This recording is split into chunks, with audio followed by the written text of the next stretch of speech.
Bueno, pues empezamos con la sesión 11 del Capital o sea, del taller de lectura del libro 1 del Capital. Hoy vamos a ver el último capítulo de la sección dedicada a la producción del plusvalor absoluto, o sea, el último capítulo de la sección tercera y los dos primeros capítulos de la sección cuarta, dedicado a la producción del plusvalor relativo. Entonces estamos bueno, hay cierta diferencia temática, ¿no? Entre uno y otro. Bien. El primero remata cosas de un campo de estudio que ya estábamos terminando y el otro nos abre nuevas cuestiones y no terminamos de explorar, ¿no? Entonces quedan más preguntas abiertas sobre la cuestión. Bien, vamos a ver primero el capítulo 9 sobre la tasa y masa de plusvalor. Ya veis que una de las cosas que señala Marx es en qué términos está él operando, en qué ámbitos de consideración está teniendo, qué cuestiones está aislando, ¿no? Y en este caso nos recuerda que hasta aquí, y en este capítulo también, el valor de la fuerza de trabajo se estaba tomando como una magnitud dada, constante, ¿no? Y, entonces la parte de la jornada laboral, que era trabajo necesario, o sea, que era lo que iba a servir para reponer el salario del obrero, estaba ya fija, ¿no? Estamos partiendo de ese supuesto. Y entonces, si partimos de ese supuesto y sabemos cuál es la tasa de plusvalor, pues la masa de plusvalor nos queda dada, ¿no? Si una persona que trabaja 6 horas está explotada al 100%, pues el plusvalor será las otras 6 horas, ¿no? Y eso nos da una jornada laboral de 12 horas. Y entonces va a pasar aquí Marx a hacer otra serie de consideraciones.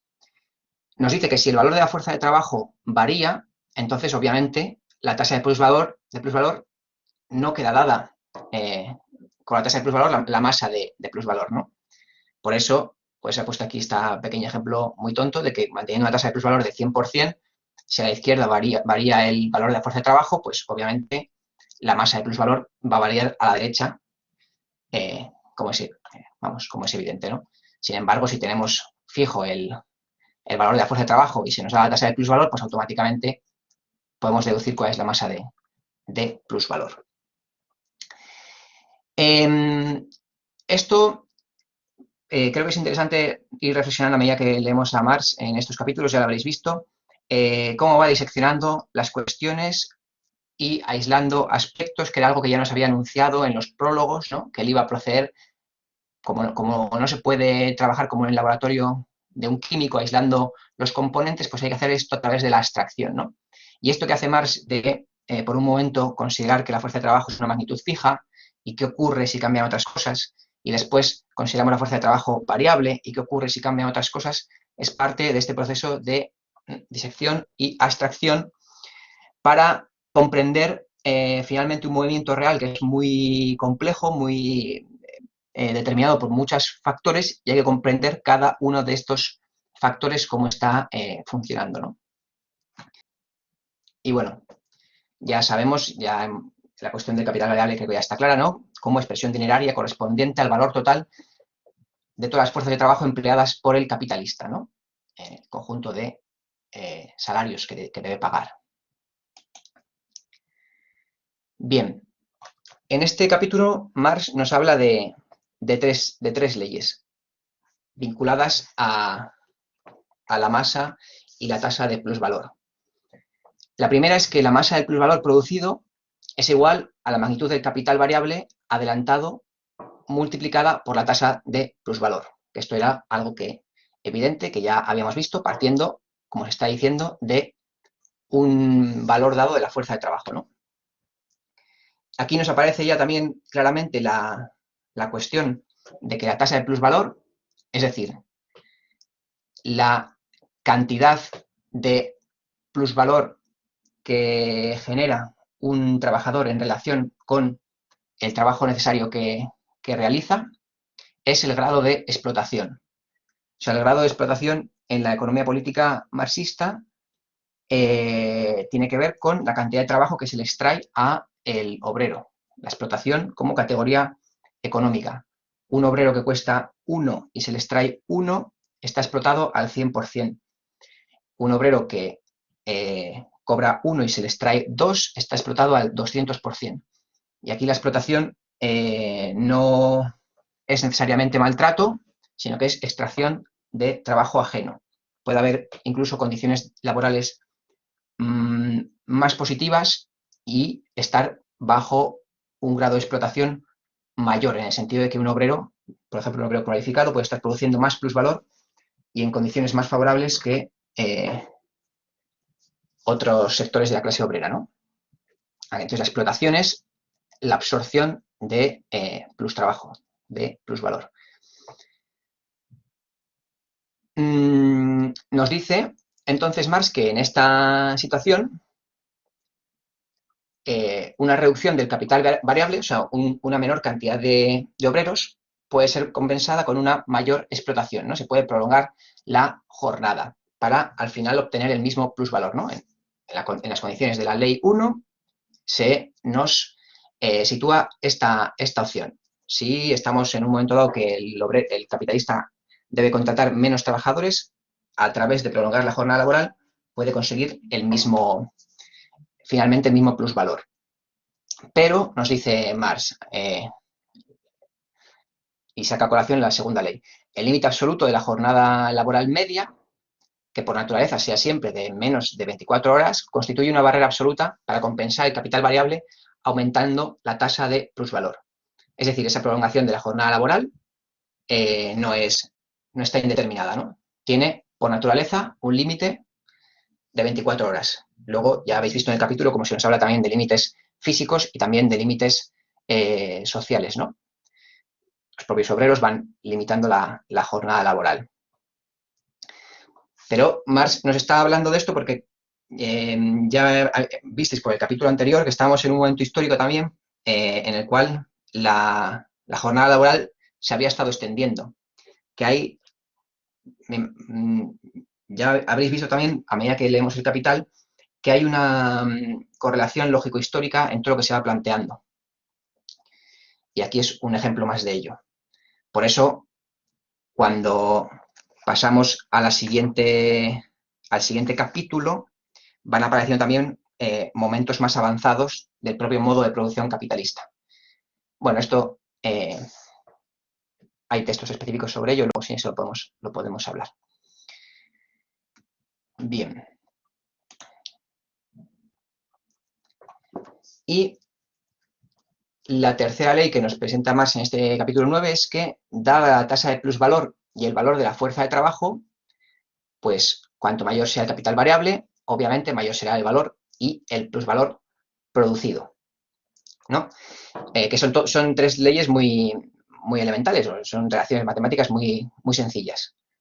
Y pasa a introducir entonces ahora el capital constante, porque resulta que, a pesar de estas tres leyes, las ramas no emplean todas por igual la misma proporción entre capital constante y capital variable. Hay determinadas ramas que implican muchos trabajadores para la tarea específica y otras ramas en las que necesitan mucha inversión en maquinaria, ¿no? Entonces, está la cita esa además de que dentro del mismo ramo de la producción varía esa proporción a la par de la base técnica y de la combinación social del proceso productivo. O sea, esto varía entre ramas y luego varía a medida que se desarrolla la técnica. Pero en cualquier caso, sea la proporción que sea la que haya entre capital constante y capital variable, se mantiene la ley señalada de que el valor y el plusvalor creado, una vez dado el valor de la fuerza de trabajo y su explotación, estarán en relación directa con el capital variable. Entonces, Marx está esclareciendo lo que ya venía esclareciendo durante toda esta sección, de dónde proviene el plusvalor, ¿no? Y una vez esto está claro, aparece la contradicción con las apariencias de la realidad, ¿no? Esta ley contradice abiertamente toda la experiencia fundada en las apariencias. Que, bueno, pues ya se sabe que no por el hecho de que todo tu capital esté prioritariamente invertido en asalariados en vez de en maquinaria, no obtienes más plusvalor, ¿no? Más ganancia. Y no aquellas empresas que tienen que invertir más proporcionalmente en maquinaria, obtienen menos ganancia. Incluso, pues tiende a ocurrir al revés, ¿no? Las empresas altamente tecnologizadas tienen más beneficios, ¿no? Pero nos anuncia Marx. Claro, para resolver esto, para resolver esta contradicción, respecto a las apariencias, hace falta exponer muchos eslabones intermedios. ¿Y qué ocurre ante esta contradicción entre la ley y las apariencias? Pues hay dos reacciones dentro de la teoría económica premarxista. La economía clásica, por un lado, que se aferra instintivamente a la ley porque ha deducido que es una consecuencia necesaria de la ley del valor. Si el valor lo produce el trabajo, estas tres leyes que ha anunciado Marx deben ser así. Si la realidad entra en contradicción con ella, ¿qué hace la economía política clásica? Pues procura salvar la ley abstrayéndose violentamente de las contradicciones del fenómeno. Esto está explicado con algo más calma en las llamadas teorías sobre la plusvalía o el llamado libro cuarto del Capital, esos apuntes en los que Marx en 1861-63 recorrió críticamente a teoría de toda la economía previa y aquí pues esto lo trabaja más en concreto con David Ricardo, ¿no? Y las contradicciones en las que cae David Ricardo intentando mantenerse fiel a la teoría del valor, pero no desarrollando esos eslabones intermedios, que es justo lo que hace Marx en los libros 2 y 3, ¿no? Si la apariencia no coincide con la esencia es porque hay que desarrollar unos eslabones intermedios para llegar hasta la manifestación final. Lo que hace la economía vulgar es quedarse con la apariencia, ¿no? No va nunca a la esencia de las cuestiones. Bien, porque por supuesto la economía vulgar no considera que el valor venga determinado por el trabajo, etcétera, etcétera, ¿no? La economía vulgar, sus bases teóricas son las mismas que la economía dominante contemporánea.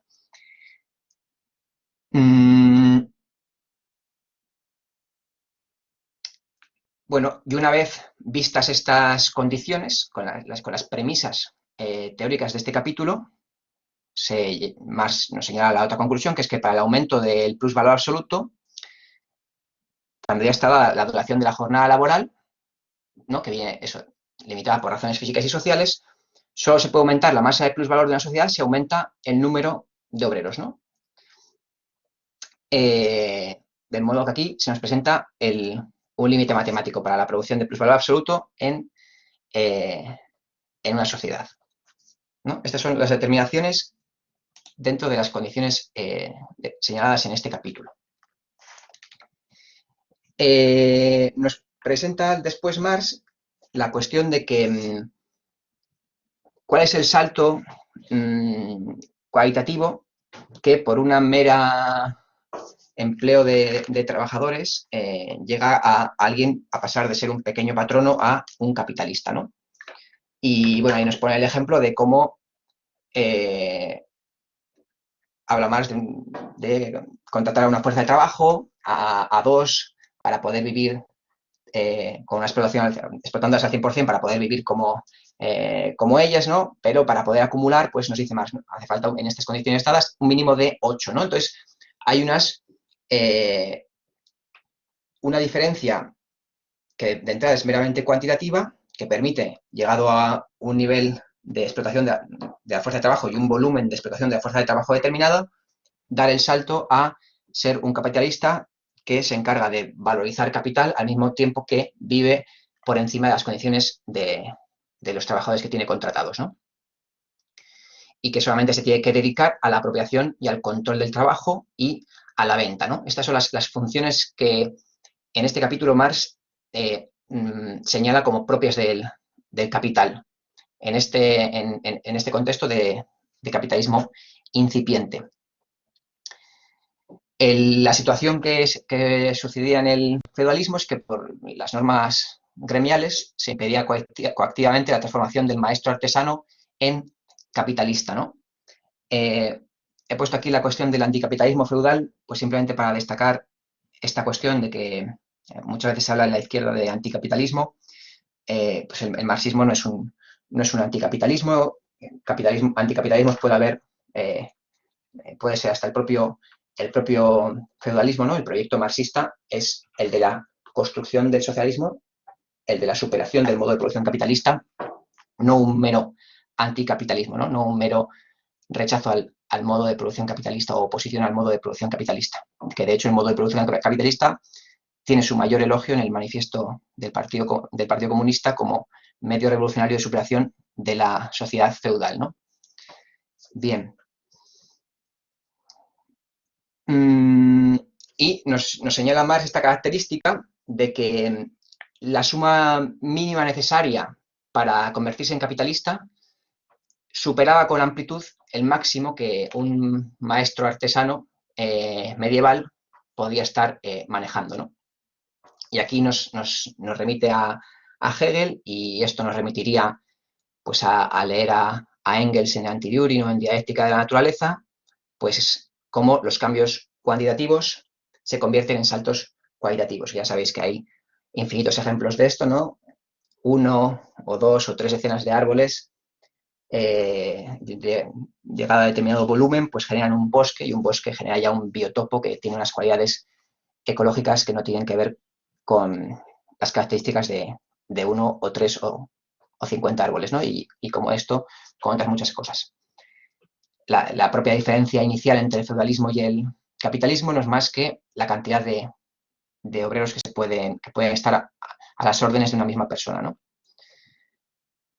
Bien. Y, pues bueno, nos señala Marx una cosa también muy evidente, que esa suma mínima para ser capitalista varía en las etapas de desarrollo de la producción capitalista y entre las diversas ramas, ¿no?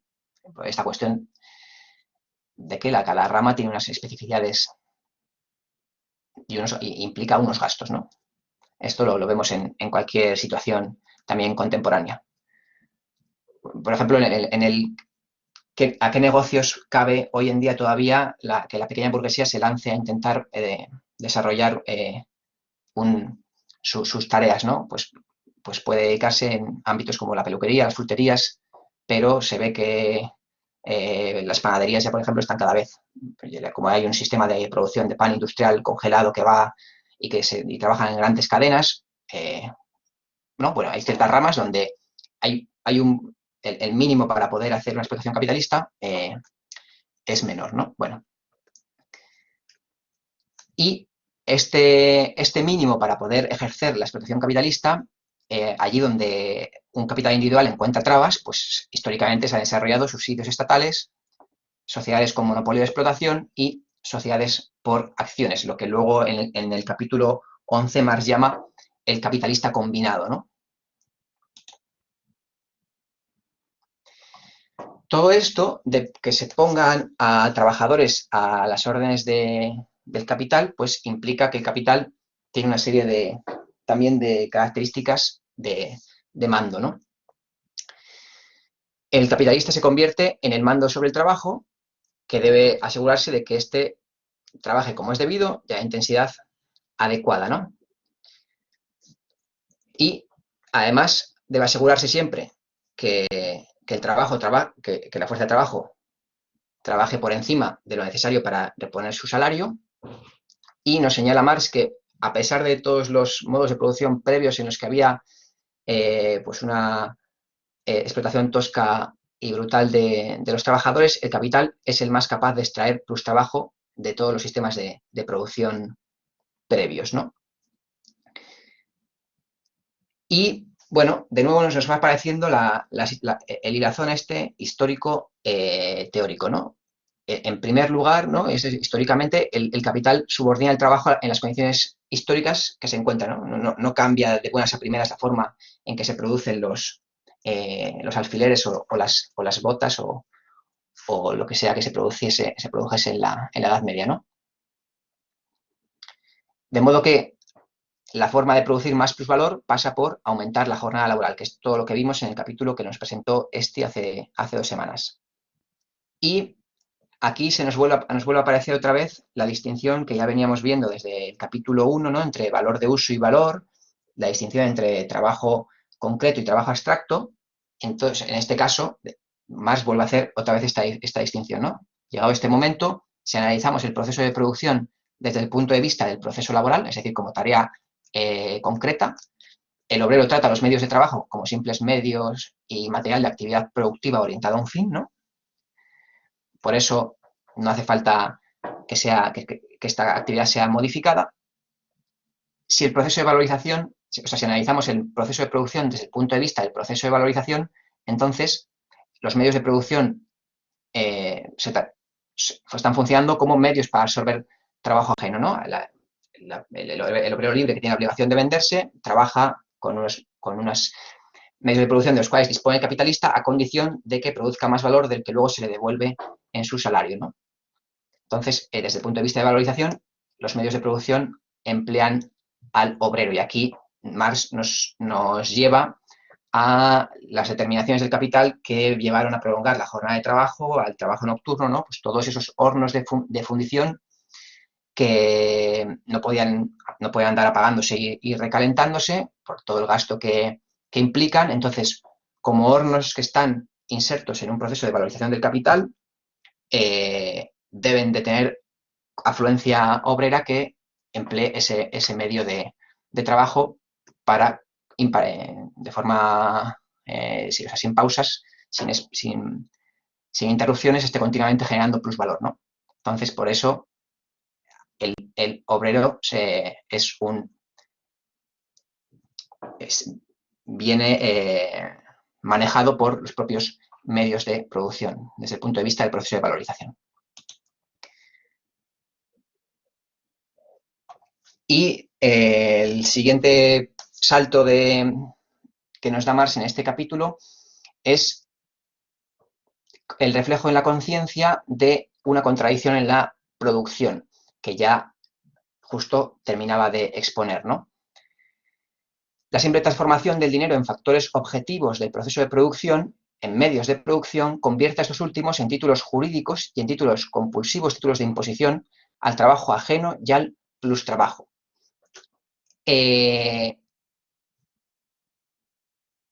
Lo que es un mero medio de trabajo se convierte en un medio de explotación y de imposición de la explotación, ¿no?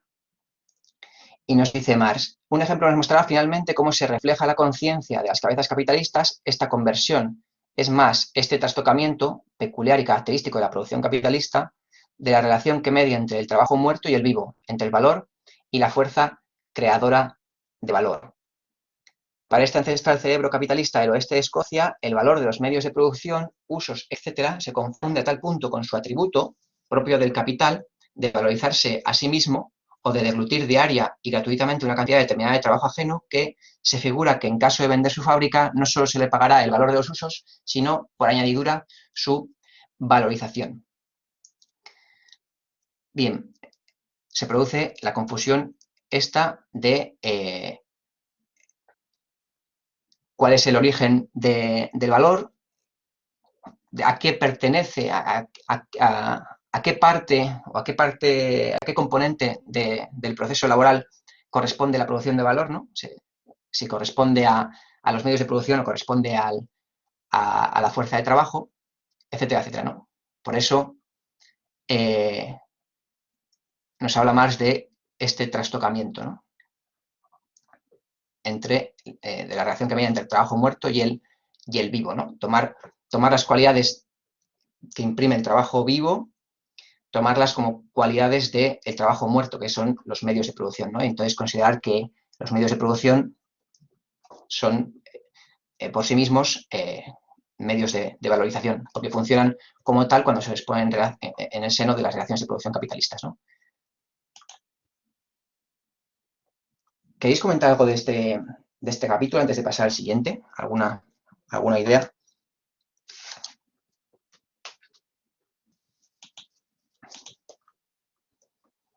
Bueno, pues si no, conseguimos con el capítulo 10, en el que ya nos lleva al concepto del plusvalor relativo. Ya cambiamos de ámbito.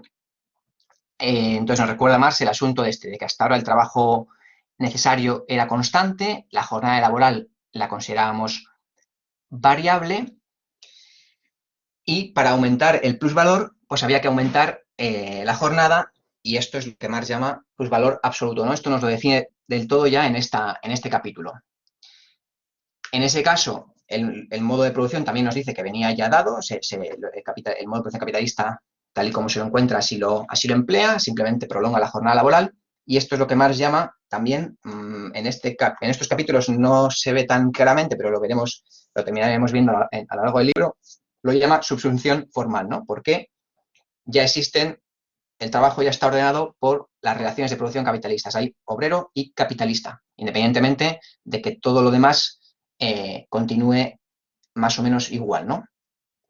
Pero ¿qué ocurre en este capítulo que vamos a ver ahora? Vamos a partir de que la jornada es un elemento constante y el trabajo necesario, es decir, la parte de la jornada laboral que repone el salario del obrero, es lo que se va a alterar. Y en una jornada laboral constante, la única forma de aumentar el plusvalor sería esa, reduciendo el trabajo necesario, ¿no? Consiguiendo que el trabajador reproduzca el valor de su fuerza de trabajo en menos tiempo, ¿no? Y esto es el plusvalor relativo. Y esto implica que haya una revolución técnica en la forma de producir la mercancía que sea, y esto es lo que Marx llama la subsunción real en el modo de producción capitalista.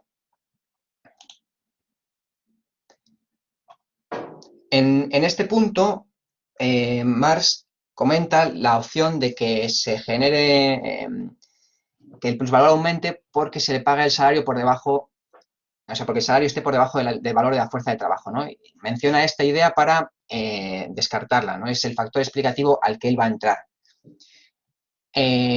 Aunque dice que esto existe, que esto implica una reproducción insuficiente de la fuerza de trabajo, lo llama él a esta opción como plus trabajo prolongado mediante despojo, y también nos dice que es un procedimiento que desempeña un papel importante en el movimiento real del salario, o sea que no es que históricamente esto no haya ocurrido, esto ha ocurrido, ocurre y tiene un papel importante en cómo fluctúa el salario. Pero nos recuerda Marx que en todo el libro 1 del Capital está partiendo del supuesto de que las mercancías y también la fuerza de trabajo se vende a su valor, de modo que ahora lo que hay que considerar para el aumento del plusvalor relativo es cómo se reduce el valor de la fuerza de trabajo. No nos vamos a entrar a considerar si el salario es menor que ese valor de la fuerza de trabajo. Esto ocurre, se analizaría después, pero ahora hay un factor más esencial, que es el hecho de que el valor de la fuerza de trabajo también se modifica históricamente. Y hay que entender cómo se modifica ese valor partiendo del supuesto de que el salario coincide con ese valor. Una vez que entendemos cómo fluctúa el valor de la fuerza de trabajo, podríamos en un segundo orden ver cómo se relaciona valor y precio de la fuerza de trabajo, ¿no? Valor y salario. Bueno. ¿Cómo se reduce el trabajo necesario? Pues se reduce el valor de la fuerza de trabajo cuando aumenta la fuerza productiva del trabajo, es decir, cuando se produce una revolución en las condiciones de producción, en las ramas de consumo obrero, ¿no?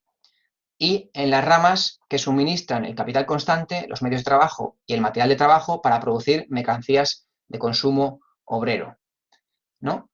Y nos dice Marx, en los ramos de la producción que no suministran medios de subsistencia necesarios ni medios de producción para elaborarlos, la fuerza productiva acrecentada no afecta al valor de la fuerza de trabajo. Entonces, bueno, el ejemplo sencillo sería bueno, Marx pone el ejemplo de las camisas, ¿no? Si se reduce el valor por ejemplo, de la carne, ¿no? Que eso es una cosa muy, muy notoria en el último siglo.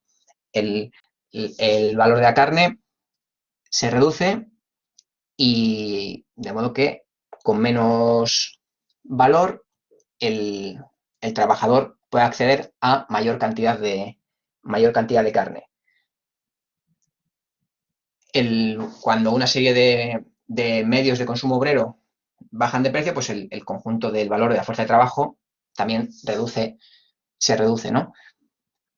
Pero nos dice Marx, esas ramas de consumo obrero también en su producción consumen medios de producción y si ahora hay una forma más barata de producir chapa de acero y esa chapa de acero se emplea para algún tipo de mercancía de consumo obrero, pues la reducción del valor de esa chapa de acero también va a repercutir en la reducción de valor de la fuerza de trabajo, ¿no? Bien. Y aquí nos mete Marx en una distinción metodológica en la cual nos insta a diferenciar entre las tendencias generales del modo de producción capitalista y las formas en las que se manifiestan, ¿no? Una cosa son las tendencias generales y necesarias del capital, que es en lo que Marx se está centrando en el libro 1, y otra cosa son las formas en que esas tendencias se manifiestan.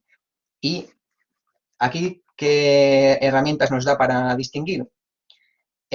Lo que más nos dice es que podemos comprender las formas de manifestación una vez hayamos entendido primero las tendencias generales, ¿no? Y esta inclinación a confundir tendencias generales con formas de manifestación y a querer negar una tendencia general por una manifestación particular, pues es el confusionismo en el que cae pues la economía vulgar y en muchos momentos también la economía política clásica. Y que vendría a ser algo así como decir que si el humo sube y los pájaros vuelan, pues la gravedad no existe, ¿no? Vendría a ser una cosa similar a esta, pero en el campo de la economía política. ¿Cuál es la tendencia general que Marx nos identifica en este capítulo? Pues que al aumentar la fuerza productiva del trabajo para abaratar la mercancía y mediante el abaratamiento de la mercancía, abaratar al obrero mismo, ¿no? Esa es la tendencia inmanente, la naturaleza intrínseca del capital, etcétera. ¿Cómo se manifiesta esto? Pues en cómo se realiza el plusvalor en la competencia, ¿no? En las leyes coercitivas de competencia y los motivos impulsores en la conciencia de los capitalistas, ¿no? Pero independientemente de lo que se le pase por la cabeza a determinado capitalista, la ley inmanente y lo que constantemente reproduce el modo de producción capitalista y está detrás de un montón de movimientos que parecen particulares es este aumento constante de la fuerza productiva del trabajo que abarata la mercancía y mediante el abaratamiento de la mercancía abarata al obrero mismo, ¿no? Y bueno, ahí nos pone Marx el ejemplo de cómo Kene pues presenta la misma enunciación, la ley general y la manifestación como elementos opuestos o contradictorios, ¿no? ¿Cómo puede ser que el capitalista, que lo que le interesa es el valor de cambio, es decir, obtener lo máximo posible en la venta, se preocupe por reducir constantemente el valor de cambio, ¿no? Por abaratar la mercancía? Bueno, pues porque el capitalista lo que necesita es extraer plusvalor, ¿no? Realizar plusvalor, mayor cantidad de plusvalor posible, y eso lo obtiene también reduciendo el valor de la mercancía, ¿no? Tanto para conseguir un plusvalor porque su mercancía es más barata, como luego vamos a ver, respecto al resto del mercado, como también por el hecho de que si la fuerza de trabajo es más barata, el obrero está durante más tiempo produciendo plusvalor. Entonces, ¿qué ocurre aquí? Pues que la misma ley de la determinación del valor por el tiempo de trabajo, esa ley general, que para el capitalista que emplea un método nuevo de producción se manifiesta en que tiene que vender su mercancía por debajo de su valor social, porque puede producir más y más barato, de modo que se ve impulsado a ajustar su precio a su valor tendencialmente, pues esa misma ley general de determinación de valor por el tiempo de trabajo impele a sus rivales, actuando como ley coactiva de competencia, a introducir el nuevo modo de producción, ¿no? Entonces aquí Marx nos pone un ejemplo entre ley fundamental y formas de manifestación de esa ley fundamental. Esto nos lleva también a unos nuevos conceptos que no habían aparecido hasta ahora, que bueno, nosotros conocíamos ya la cuestión del valor social, ¿no? Es el tiempo de trabajo socialmente necesario que encierra una mercancía, ¿no? Da en las condiciones sociales medias, con unas fuerzas productivas medias, etcétera, etcétera, ¿no?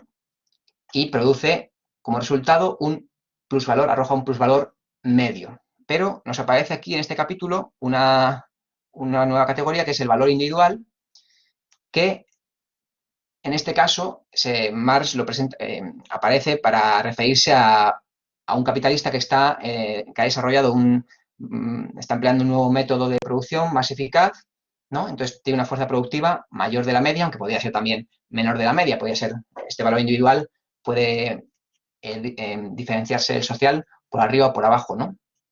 En este caso estamos hablando de un modo de producción perfeccionado, que por tanto el trabajo que actúa en él actúa como trabajo potenciado y actúa como trabajo potenciado porque en el mismo tiempo produce más valor, porque el valor de la mercancía no es el valor individual, sino el valor social. Entonces, si esos trabajadores con el nuevo desarrollo técnico producen 24 unidades de una mercancía cuando el resto de la rama produce 12, el valor de esas 24 es que están producidas en un día, pues en un día esos trabajadores producen el valor de 2 jornadas de trabajo del resto de trabajadores, ¿no? Que están empleando las condiciones medias, ¿no? Por eso su trabajo es potenciado y por eso su capitalista puede realizar un plusvalor extraordinario, ¿no? Todo esto se desaparece, ¿no? Cuando se generaliza ese modo de producción perfeccionado, ¿no? Y por este método que ya dice Marx, de que por un lado el capitalista que ha desarrollado este método, o que está empleando este método perfeccionado, reduce el precio y el resto, por la competencia, deben una de dos, o asumen este nuevo modo de producir o son desplazados por la competencia, ¿no? Que por cierto, en estos capítulos Marx habla varias veces de modo de producción como sinónimo de forma de fabricar, como forma técnica de hacer algo, que conviene que no confundamos cuando Marx se refiere a esto, de cuando Marx está hablando de modo de producción capitalista, modo de producción feudal, etcétera, etcétera, ¿no? ¿Qué ocurre cuando este valor individual es de una mayor y, y genera una mayor cantidad de valor?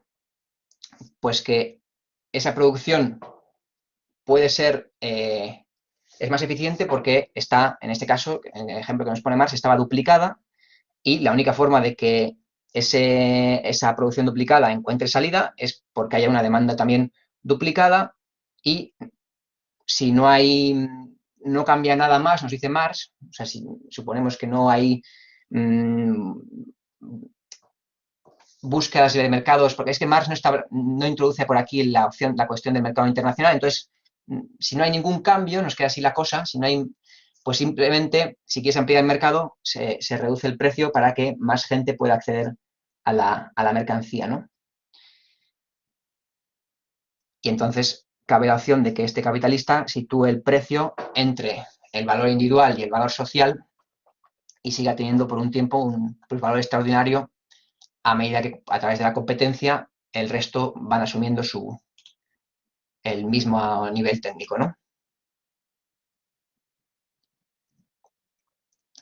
Bien, ¿qué ocurre con las fuerzas productivas cuando están a las órdenes del capital? Que esto es algo que empezamos a ver ahora y se seguirá viendo mucho en el capítulo sobre la maquinaria.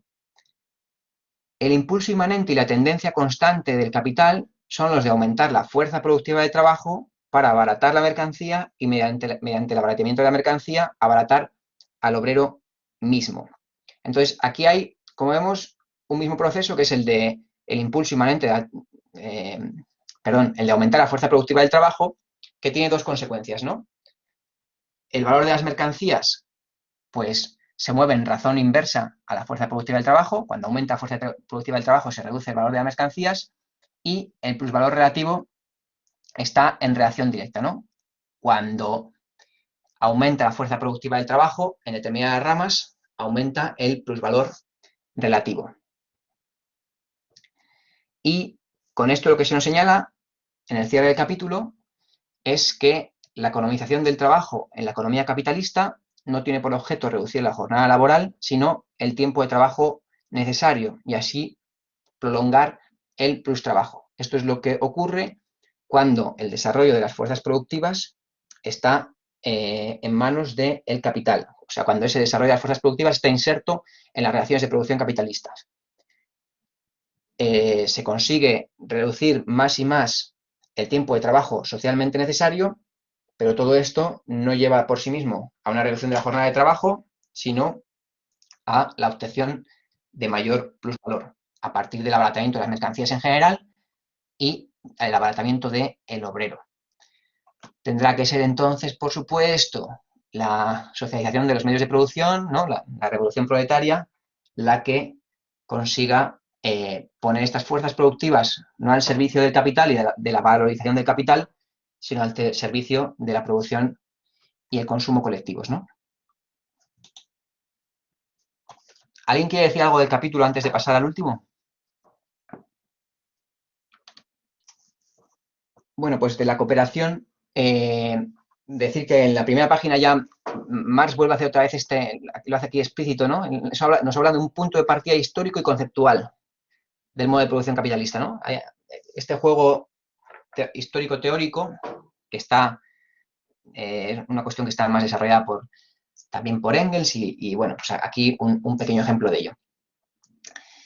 La producción capitalista solo comienza en rigor allí donde el mismo capital individual emplea simultáneamente una cantidad de obreros relativamente grande y, en consecuencia, el proceso de trabajo amplía su volumen y suministra productos de una escala cuantitativamente mayor.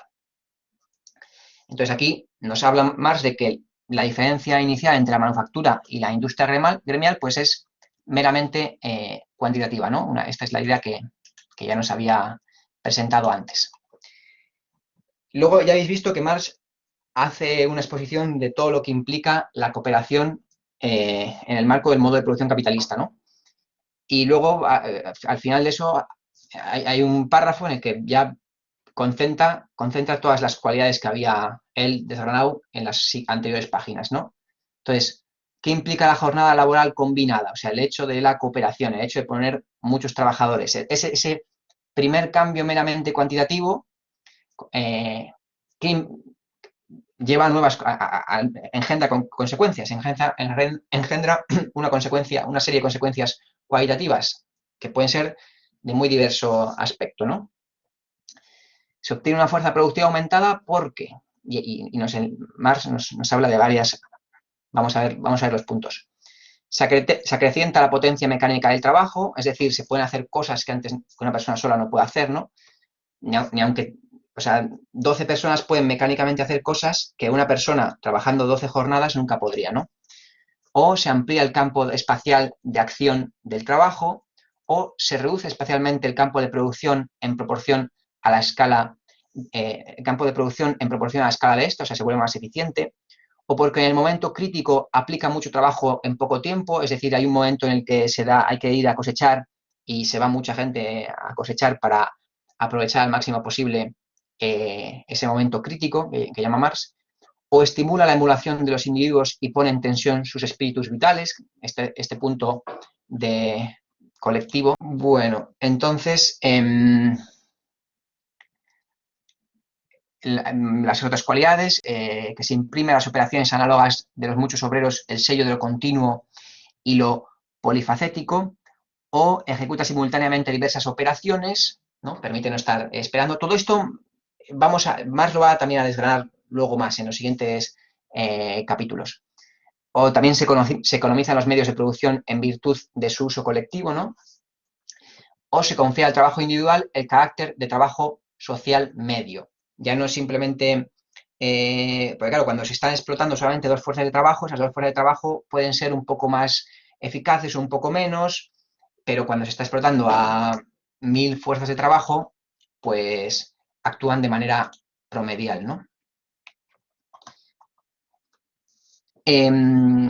Y nos dice Marx, en todas estas circunstancias, la fuerza productiva específica de la jornada laboral combinada es fuerza productiva social del trabajo o fuerza productiva del trabajo social. Surge de la cooperación misma, o sea, surge una nueva cualidad, ¿no? Lo que era un mero cambio cuantitativo engendra una nueva cualidad, que es la fuerza productiva social del trabajo. En la cooperación planificada con otros, el obrero se despoja de sus trabas individuales y desarrolla su capacidad en cuanto parte de un género. Y entonces, bueno, esta fuerza colectiva nueva, esta nueva cualidad, pues debe ser dirigida, ¿no? Y en caso de las relaciones de producción capitalista, pues está dirigida por el capital.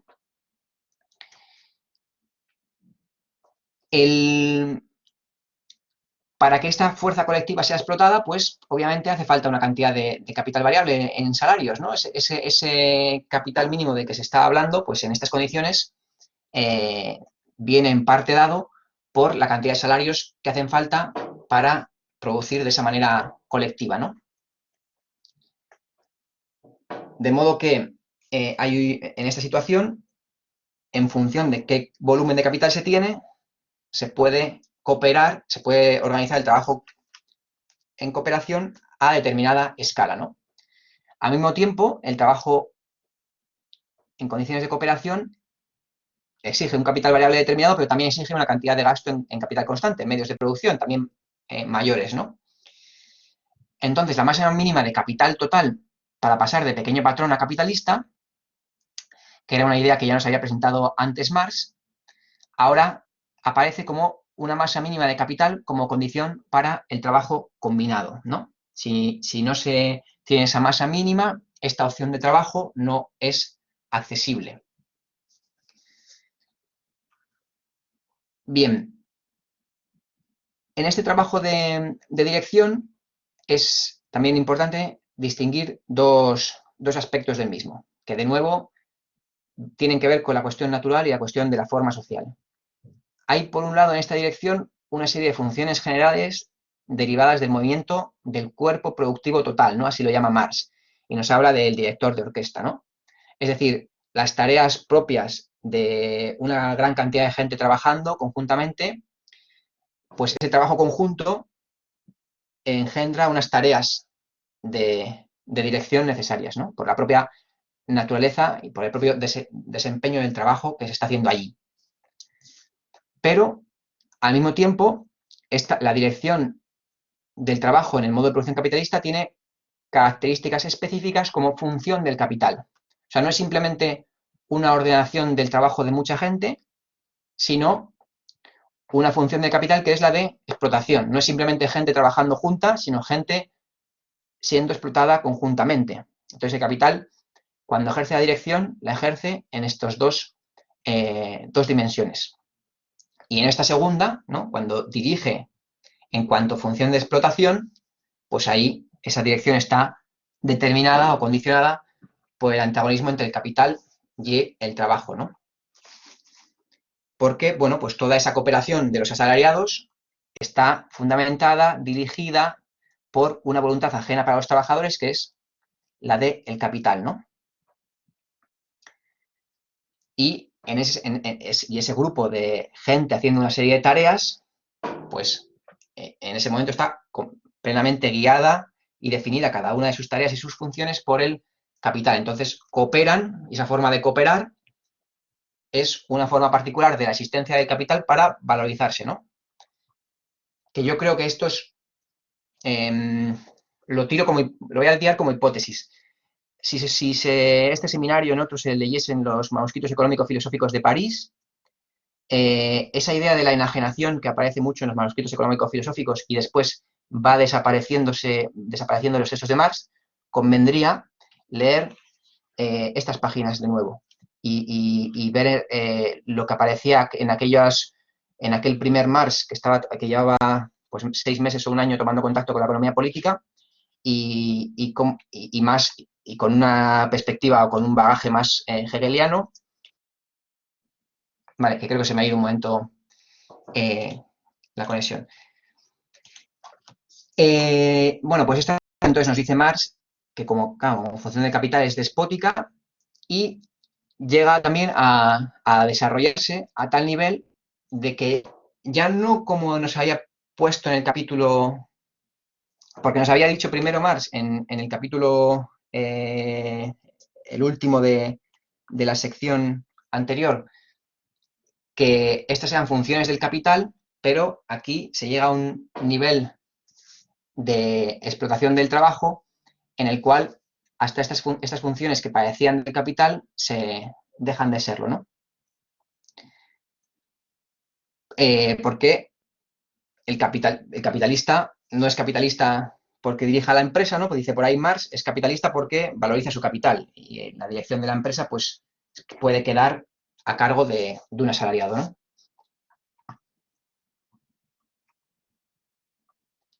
Bueno, esas son las dos funciones, los dos aspectos de la función directiva bajo las relaciones de producción capitalistas. Bien, luego, al finalizar el capítulo, Marx nos habla de las formas de cooperación en la historia, ¿no? Porque se da esta circunstancia de que la fuerza productiva social que los obreros desarrollan gratuitamente, al ponernos en esas determinadas condiciones de trabajo cooperativo, pues aparece como una fuerza que es propia, ¿no? Inmanente del capital, que este es el constante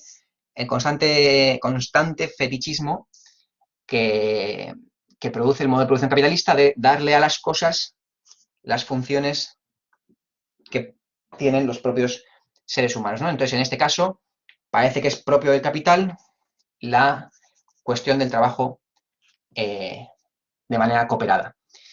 Entonces, hace Marx un muy breve repaso de las formas de cooperación previas. Entonces, tenemos una cooperación del trabajo en las comunidades cazadoras y en comunidades agrícolas, y nos dice, claro, pero ahí hay una situación marcadamente distinta. En ellas, los medios de producción son comunes, no es como en el modo de producción capitalista, y también hay otra situación que hay una relación de dependencia con la comunidad, ¿no? El individuo no está autonomizado de la comunidad. Luego nos presenta otra situación en la cual, que es la de la cooperación del trabajo en la antigüedad, en la Edad Media y en las colonias. Esto también interesante para... Bueno, no me voy a meter en ese lío.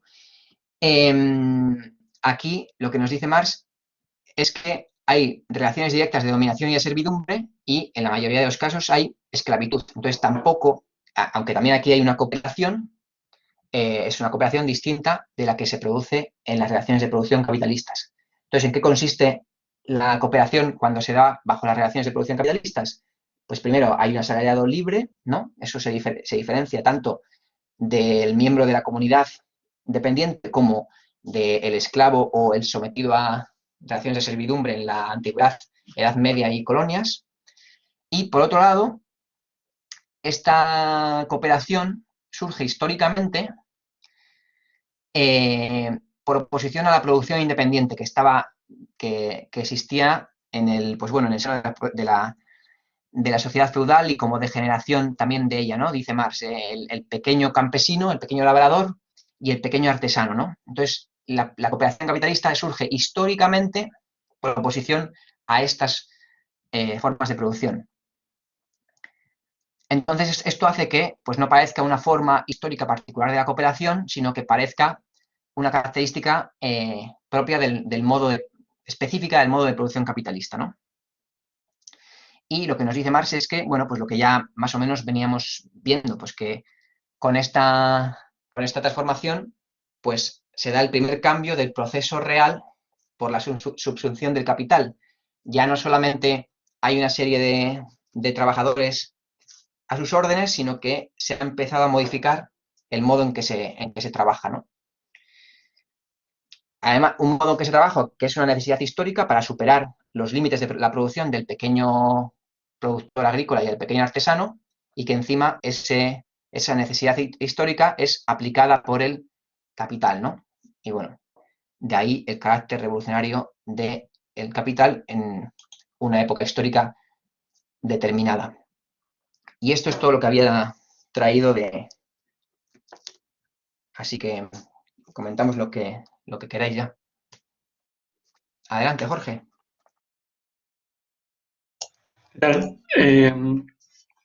Sí, dos cosas simplemente. Una que me pareció curiosa y me llamó la atención, y otra, pues bueno, que no sé si es una duda o bueno, un asunto que creo que aquí no se trata y no sé si se trata más adelante. La cuestión curiosa es, o sea, yo tampoco es que sea un gran conocedor de obras filosóficas sobre estos asuntos, pero sí que había leído hace, pues a lo mejor no tanto, un poco más de un año, eh, algún texto, si no me equivoco, de Althusser sobre qué implicaba la inversión de Hegel en Marx y todo este tema sobre la dialéctica marxista. Y claro, este autor decía que si hay que invertir a Hegel, no tiene sentido mantener los, digamos, las leyes, por así decirlo, de Hegel. Y bueno, o sea, se me hace extraño que alguien intente pensar que esas eran las ideas de Marx y que Marx defendía que las leyes de Hegel no tenían ya sentido, cuando cita una, aparte por una cuestión bastante específica, ¿no? Como es la del paso de lo cuantitativo a lo cualitativo. O sea, no es que tenga una opinión formal al respecto, pero sí que me llamó la atención, ¿no? O sea, pareciera como que Marx claramente, al menos aquí, pues hace uso de una de estas leyes y entonces cualquier autor posterior que quiera decir que estas leyes no funcionan, pues no debería interpretarlo como algo, como una opinión de Marx, ¿no? No sé, o sea, no sé, ya digo, no he profundizado mucho al respecto,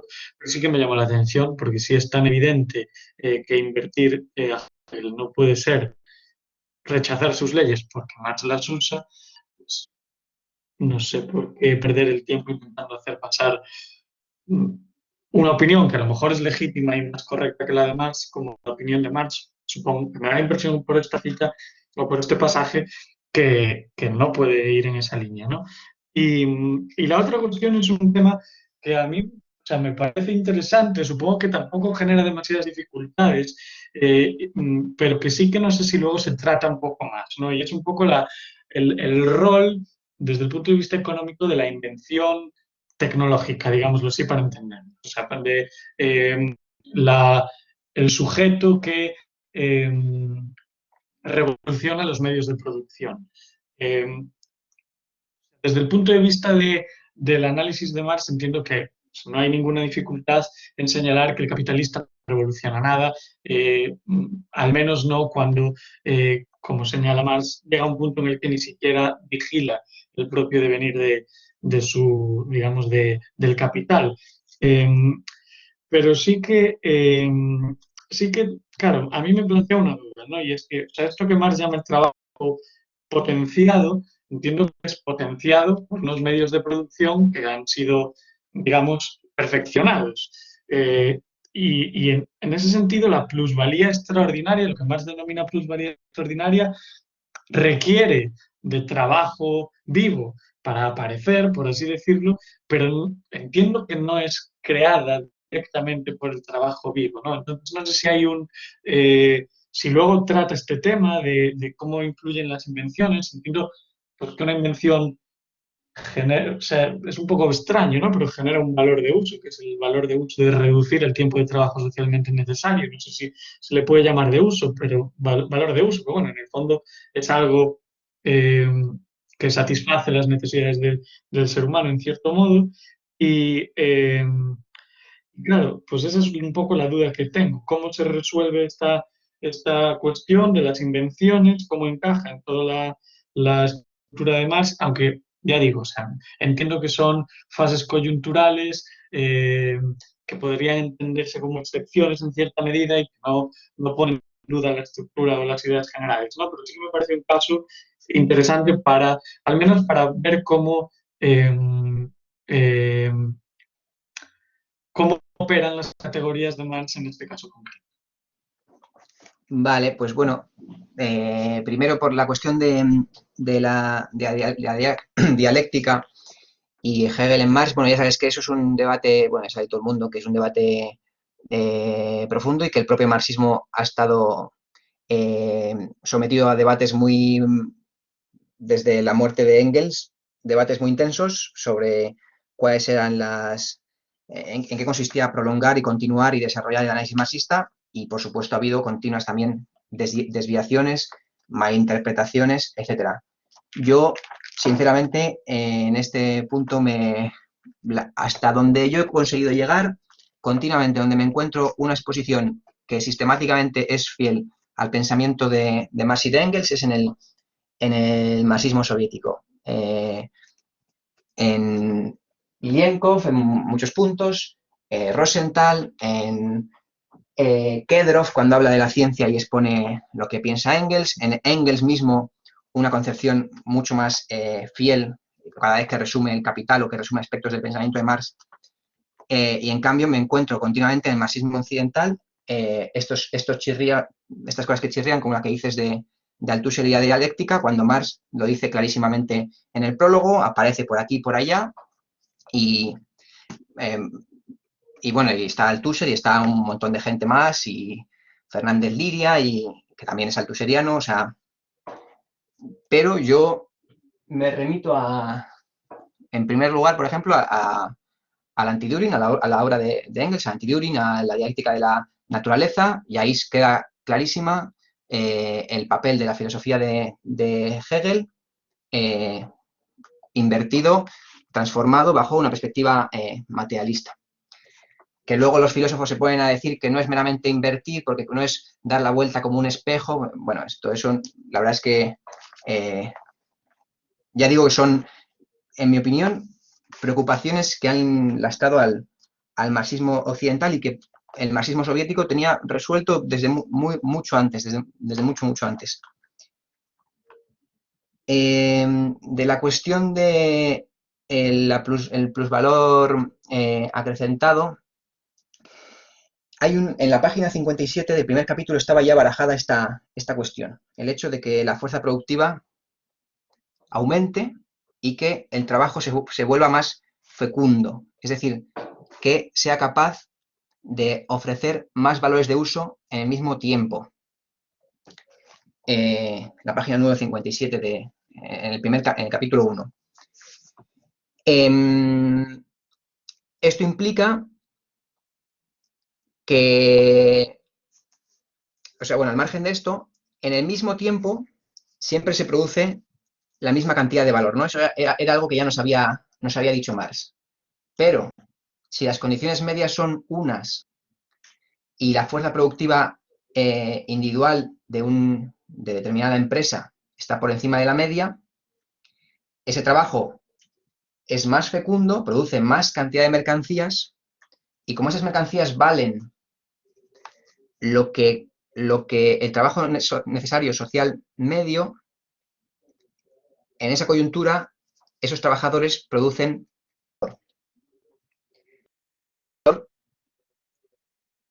uy, se me ha cortado, producen en esa coyuntura más cantidad de valor, pero el valor lo produce solamente el trabajo. Unas fuerzas productivas más desarrolladas permiten que ese trabajo produzca más valores de uso. No sé si, bueno, y la cuestión de la ciencia, Marx no dedica un capítulo específico a eso en ningún momento, simplemente van apareciendo por allí consideraciones al respecto. Entonces se menciona la ciencia como algo así como fuerza flexible del capital, ¿no? Que le permite al capital en un momento dado, pues eso, desarrollar las fuerzas productivas y abaratar las mercancías y abaratar también la propia mercancía, fuerza de trabajo.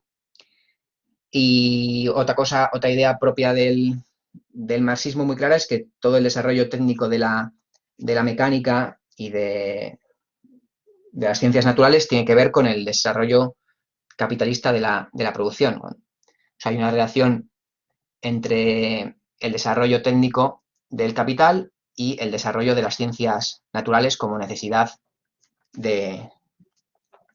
demandada por ese desarrollo técnico.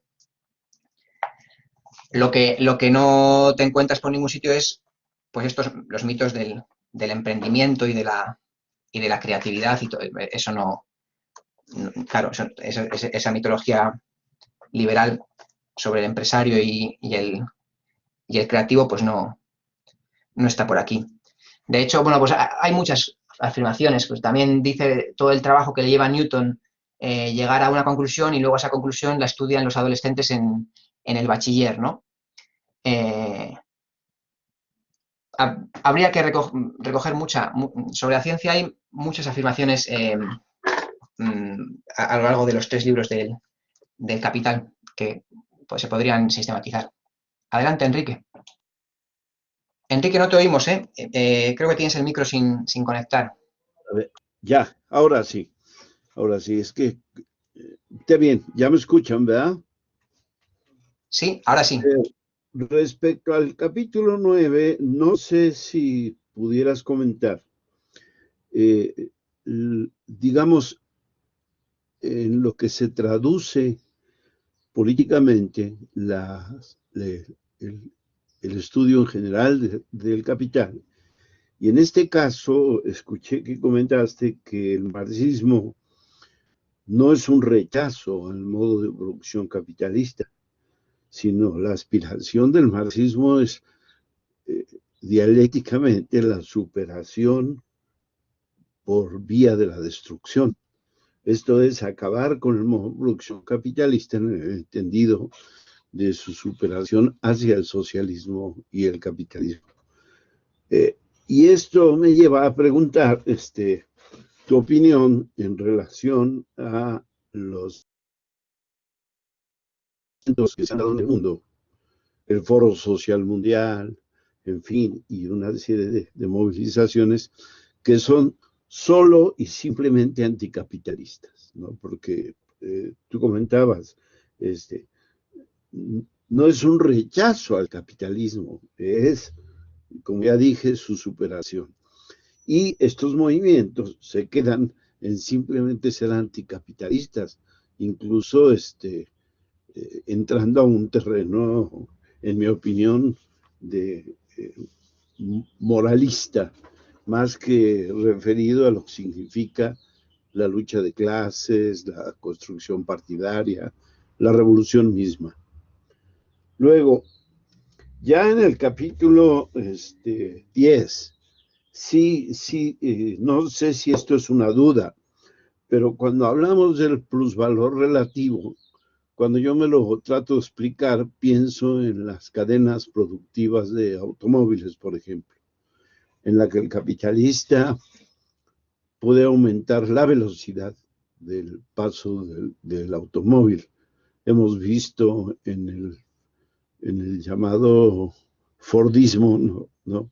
Como, como el automóvil en el camino de su construcción, y todavía se fabrica así, está un portador de vidrios, está un colocador del sistema eléctrico y tiene una determinada velocidad la cadena de paso, de tal manera que el trabajador, si no está en un tiempo y una preparación técnica manual y tal física, se le pasa el automóvil. Eso es un asunto de intensidad, porque el plus trabajo eh, eh, absoluto, que es aumentar la intensidad de la explotación, tiene que ver con el tiempo, no nada más con la cuestión tecnológica. Es, es una, es lo que él llama subsunción formal o real. Ahí tengo quizá una confusión muy grande. Gracias. Muchas gracias, Enrique. Pues sí, yo he justo comentado la cuestión del anticapitalismo por esas situaciones que comentas y otras muchas en las que hay una posición generalmente izquierdista, ¿no? Por ejemplo, si no se entendiese realmente la concepción marxista del desarrollo material y de cómo superar el modo de producción capitalista, sería inexplicable la NEP en la Rusia, ¿no? Una vez se pasa el comunismo de guerra, ¿no? Solamente sería explicable la NEP como traición de Lenin. Lenin ha traicionado al socialismo, como decía el izquierdismo en aquella época, ¿no? Porque instaura relaciones de producción capitalistas. Pero si en un momento dado, como teoriza Lenin, o como ve, hace falta unas relaciones de producción capitalistas en determinados ámbitos de la producción y por determinado tiempo y en determinadas condiciones para afianzar el poder obrero que sea capaz de construir el socialismo, pues por supuesto, eso es una estrategia marxista, socialista y una estrategia revolucionaria. Entonces, la cuestión del marxismo es, como tú dices, saber dónde está históricamente y está históricamente en el desarrollo de la dictadura del proletariado para conseguir superar el modo de producción capitalista. No en un rechazo para la construcción de cooperativas en pequeñas comunidades donde se reniegue de las relaciones de producción capitalistas y así aspirar a, bueno, pues no sé, a un mundo ideal, ¿no? Sino de aprovechar el desarrollo técnico dejado por el modo de producción capitalista, socializar los medios de producción y construir el socialismo, ¿no? Ese es el proyecto político, que es muy diferente de de los proyectos políticos de toda esta gente que se engloba dentro del anticapitalismo. Entonces, yo por eso quería subrayar que la idea meramente anticapitalista no es marxista. El marxismo tiene un diagnóstico mucho más preciso y tenemos ejemplos históricos en los que ha habido revoluciones socialistas en las que en un momento dado se han dejado desarrollar en determinadas coyunturas relaciones de capitalistas como paso necesario para la superación del modo de producción capitalista, ¿no? Entonces, y esto es, claro, es importante esta distinción justo para evitar los extremismos izquierdistas, dogmatismos y demás posiciones, ¿no? Y luego de lo que has dicho, bueno, esto cualquiera podéis opinar, lo conversamos o comentáis lo que queráis, por supuesto. Lo que has dicho del plusvalor y de la subsunción real, formal, el plusvalor absoluto, el plusvalor relativo. Primero decir que del plusvalor relativo, de momento hemos leído 2 capítulos y como veis, quedan muchas páginas por delante. Entonces, Marx nos va a desarrollar mucho todavía la cuestión. Decir también que la subsunción formal es meramente el mero hecho de que en el trabajo, en vez de haber un labrador independiente o un artesano independiente o unas relaciones de servidumbre, hay un capitalista y unos asalariados. Esa es la subsunción real, que el trabajo pase a organizarse socialmente así. Y nos dice Marx que así ocurre al principio y no hay transformación del medio técnico, no hay transformación técnica, no hay, todo más o menos está igual. Simplemente es un capitalista el que paga a una serie de antiguos artesanos para que trabajen para sí, pero trabajan más o menos igual. Y esto lo vamos a ver en los siguientes capítulos. La subsunción real comienza cuando eso que es una mera relación social entre personas, que ya no es un trabajador independiente ni un siervo de la gleba, sino un capitalista y 2 o 3 o 8 trabajadores, cuando se concentra a tal cantidad de trabajadores que se empieza a organizar la producción de otra manera, que las actividades de la producción empiezan a ser consideradas aisladamente y se pueden montar cadenas de montaje. Bueno, es que ya te digo que todo esto nos lo va a explicar Marx en los capítulos 12 y 13. Pero ahí lo que va ocurriendo es que lo que al principio era solamente una subsunción formal, un cambio en la forma social, un cambio en las relaciones sociales de producción, va desenvolviéndose en un cambio en la forma de fabricar las cosas y la forma de organizar el trabajo. Entonces, la maquinaria, ¿no? La gran industria surge justo por esto. Ya es una plena subsunción real del proceso de trabajo, ¿no? Cuando ya el capital ha conseguido apropiarse a tal nivel de la producción y la ha ido modificando, la va modificando también en sus aspectos técnicos y entonces la subsume realmente. Esa es la diferencia entre una cosa y la otra. Entonces, el plusvalor absoluto tiene que ver con la subsunción formal y meramente prolonga la jornada de trabajo. Es la única forma que encuentra para conseguir más plusvalor y tiene que ver con las primeras etapas del desarrollo del modo de producción capitalista.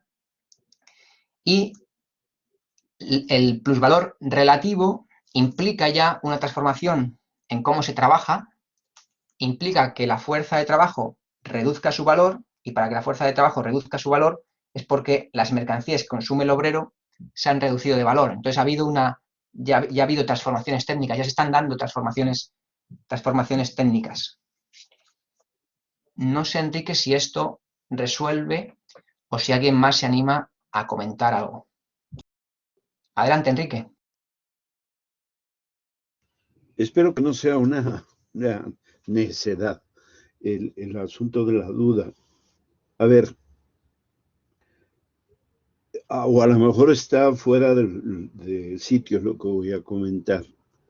Las fábricas que instaló el fascismo en su momento, en la Segunda Guerra, no se pueden considerar que es un plusvalor absoluto, o sí. No sé, ahí no está de por medio un salario ni la condición libre del trabajador. Entonces a lo mejor está fuera de sitio. Y es el mismo caso de lo que hizo el Gulag stalinista, ¿no? En los canales que mandó a hacer mediante verdaderos esclavos, creo. Entonces, mi pregunta es, ahí ya no entra la característica del análisis que hace Marx, o sí. ¿Por qué razón? Porque me imagino que más adelante se comentará o se hablará de ello, toda esta relación de la jornada de trabajo más lo ejemplifica en las 12 horas, está haciendo, no sé si esa es la palabra, abstracción de la lucha de clases, de la lucha por la disminución de la jornada, por el obtener para el trabajador ciertas mejoras en salud, en asistencia, en aumento salarial.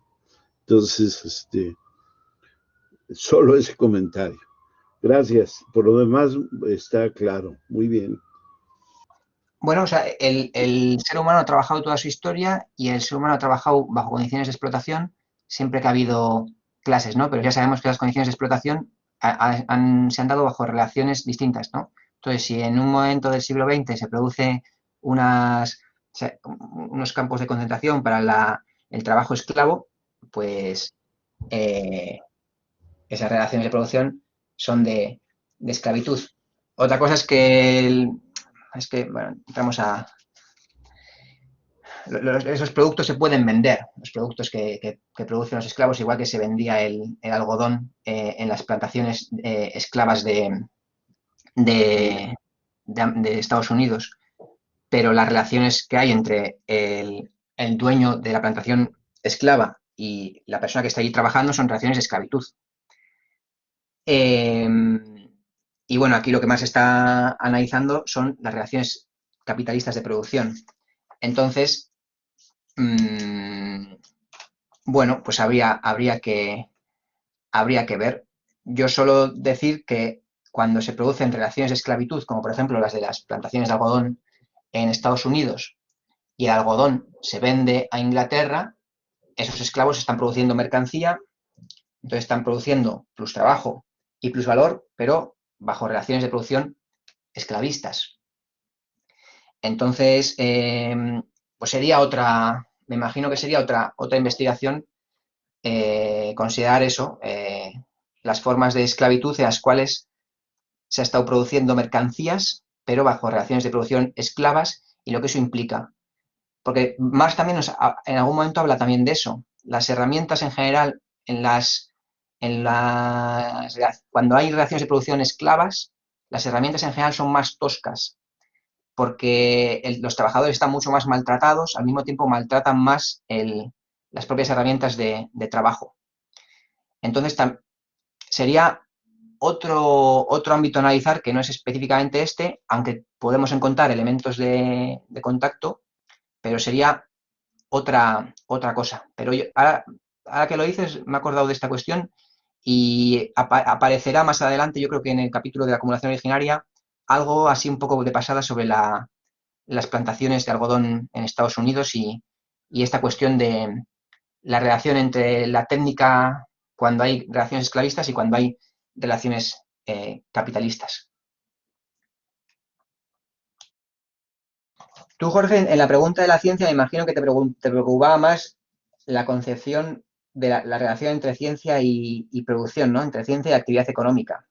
Porque, claro, luego he estado pensando que sobre la ciencia hay muchísimo escrito también por el marxismo, ¿no? Y bueno, y en Engels hay mucho sobre en la introducción a la dialéctica de la naturaleza hay una exposición de por qué y cómo se desarrolla el pensamiento científico, en qué órdenes, por qué el materialismo del siglo XVIII tiende a ser mecánico, cuáles son las condiciones de conocimiento que hacen que el materialismo del siglo XIX sea mecanicista, por qué en esa época la biología se estaba encargando de compartimentar, no estaba comprendiendo procesos de desarrollo, que la cuestión de comprender los procesos de vida tienen que ver con el siglo XIX, cuando ya se han establecido las compartimentaciones de las formas de vida, entonces ya se empiezan a preguntar de dónde viene, o empieza a haber ya herramientas para responder de dónde viene la vida, ¿no? Y entonces ahí aparece, por ejemplo, Darwin, ¿no? O la teoría celular, ¿no? Ya concebir la vida humana, o sea, perdón, la vida en general como proceso, ¿no? Y no como formas particulares de vida, ¿no? Los mamíferos, Bueno, pero si sigues leyendo con la mosca detrás de la oreja, aparecen más señalamientos sobre la ciencia, lo que pasa es que yo no los tengo sistematizados y ahora mismo no se me ocurre más detalles que dar. Sí, claro, no, o sea, era solo por curiosidad en ese sentido. No entiendo que, o sea, pensando, por ejemplo, en discursos actuales, ¿no? De automatización y todo este tema, ¿no? Eh, claro, la duda que me planteo, o sea, entiendo que hay dos escenarios, ¿no? Que es el escenario en el que hay un avance tecnológico que no está generalizado, que en el que hay probabilidad extraordinaria y que habría que explicar cómo surge, en cierto modo, y si realmente, o sea, cuál es la relación entre capital, trabajo y esa plusvalía extraordinaria y una situación general, ¿no? Claro, si entiendo que la solución fácil es decir que para generar valor tiene que haber trabajo vivo como condición, pero que la cantidad de valor generado pues dependerá también de elementos relacionados con el trabajo muerto. Si eso es suficiente, pues o sea, quiero decir, a mí eso me convence. Lo que pasa es que no sé si hay alguien que dirá eh, mm, de algún modo que no, que esto es irrelevante. O sea, se me ocurre que alguien lo plantea. Por ejemplo, yo entiendo que, y esto hace algunos años lo tratamos, entiendo que todos los críticos o las posiciones ¿cómo se llama esto? No me sale ahora. Bueno, intercambio desigual van un poco por ahí. Lo que crea valor es el tiempo de trabajo, da igual que sea social, individual o lo que sea, y lo único que hace una máquina es conseguir robarle tiempo al trabajador con máquinas menos desarrolladas. A mí eso me parece una locura teórica, quiero decir, pero en el fondo ahí lo que se señala es que solo el tiempo, solo el trabajo vivo influye en la cantidad de valor que se genera. Eh, entiendo que la otra posición es suficientemente eh, robusta como para criticar todas estas visiones de la automatización y la importancia de la productividad, digamos, ¿no? Aunque eso, o sea, digamos que mi duda general es cómo se insertaría pues toda esta gente, o sea, qué relevancia hay que darle o qué pues, papel hay que darle a aquel conjunto de individuos, por no caracterizarlos, que actúan fundamentalmente para intentar revolucionar las técnicas de producción existentes. Pero bueno, entiendo que es algo más ya demasiado concreto, pero sí que intentaré ir hilando lo que vayamos viendo porque me parece que puede ser interesante. Dale, Víctor. Por responder un poco a Jorge o ampliar la respuesta que has dado, que estoy conforme. Diríase, ¿no?, que, o sea, efectivamente existe quien argumenta que el valor que aporta el capital muerto es relevante y también el capital en general, se llama coste de oportunidad. Por ejemplo, la idea de que tu propio capital, indiferentemente de si es capital vivo o muerto, te requiere, ¿no?, te debe generar un valor, un incremento de valor. Esa idea existe en los economistas y es la que predomina a día de hoy. Ahora bien, no es la verdadera.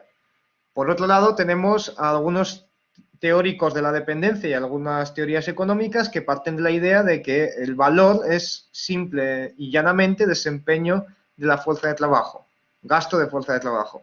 Y también sabemos que esto no es cierto y que de esta forma no se explican los diferentes desarrollos de economías asiáticas, americanas u africanas que son muy desiguales entre sí y que parten de una situación de colonización o semicolonización. Entonces, tenemos aquí un marco teórico, bueno, dos marcos teóricos que no encajan realmente con la teoría de Marx.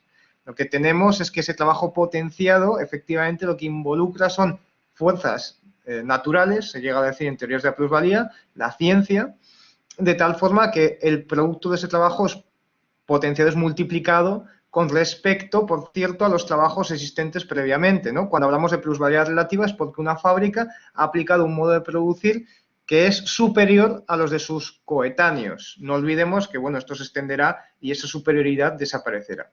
En todo caso, es cierto que cuando esto se aplica a nivel de países, las diferencias son más notables, ¿no?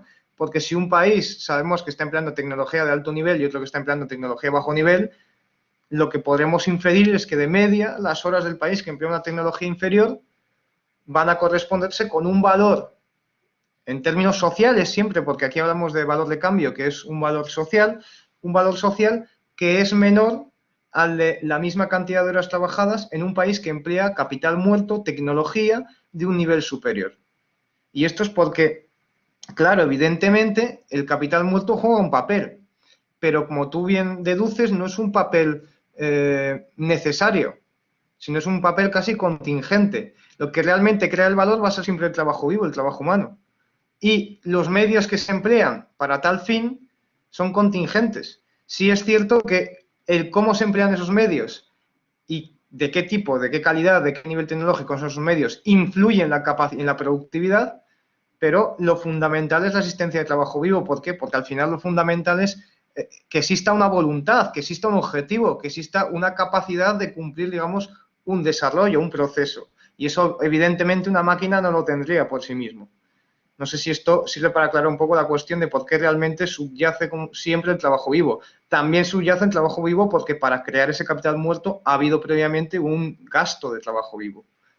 Entonces, evidentemente, las formas en que se consumen los trabajos humanos, los trabajos concretos, influyen en su productividad y por eso vamos a ver desequilibrios y desigualdades entre el tiempo de trabajo de una persona y el de otra, según los medios que se estén empleando para producir ese valor de uso, pero al mismo tiempo vamos a tener que al final es el trabajo vivo el que le da sentido a todo el marco teórico del valor como tal. No sé si esto te sirve para aclarar un poco eso. Sí, mira, yo quería ensayar otra respuesta al lío de Jorge. Por ejemplo, si el valor lo determina el tiempo de trabajo socialmente necesario. Si mañana cualquiera de nosotros se encuentra en supongamos que vivimos en un entorno rural, tenemos un jardincito en casa y encuentra plantando un árbol una veta de oro ahí al alcance de su mano y que la puede recoger a puñados, el valor de ese oro no es el tiempo de trabajo que a mí me implica, no es lo que yo estoy sudando ahí para sacar ese oro, sino el tiempo de trabajo socialmente necesario a nivel mundial en una economía globalizada como hoy, de modo que yo tengo allí inmediatamente trabajando pues una tarde, pues no sé, millones de euros. Esta es la cuestión. Si en vez de encontrarme el oro por casualidad en el patio de mi casa, estoy empleando una tecnología más desarrollada, que me ha costado dinero, por supuesto, me ha costado una cantidad de dinero, pero que me permite algo similar, que es que con muy poco trabajo arrojo muchas mercancías, esas mercancías valen el tiempo de trabajo socialmente necesario. Eso es lo que Marx llama en este capítulo el valor real. Ese es su valor. A mí me cuestan menos porque estoy en unas condiciones técnicas, en unas condiciones eso es, sí, técnicas, en el cual la fuerza productiva del trabajo provee con menos trabajo más cosas. Pero esas cosas valen el tiempo de trabajo socialmente necesario que precisan, no el que a mí individualmente. Por eso Marx hace esta diferencia aquí entre el valor individual y el valor social y dice, pero ojo, lo que eso vale es su valor social, ese es su valor real. Y la gente que se opone a esto, pues es siempre gente que está intentando desmontar la teoría del valor y tiene que ver con esto que dice Marx de quedarse con las manifestaciones en lugar de comprender la esencia y a partir de la esencia ir desarrollando los eslabones intermedios que llegan a explicar fenómenos que al principio parecían contradictorios con la esencia y que brotan de la esencia misma. Si yo me encuentro un montón de valor en ese oro que tengo en el patio de mi casa después de haber escarbado nada más medio metro, es porque la ley del valor está operando en la producción de oro a nivel mundial. Es solo la ley del valor que me explica que yo me encuentre allí esa riqueza social con un valor determinado. Y luego de la ciencia, pues podríamos decir muchas cosas, pero por ejemplo uno de los aspectos es el fenómeno de las patentes dentro de las relaciones de producción capitalistas. Porque si yo hago una inversión dedicada específicamente a desarrollar un medio técnico y es una inversión incierta, en la cual yo puede salir, ¿no?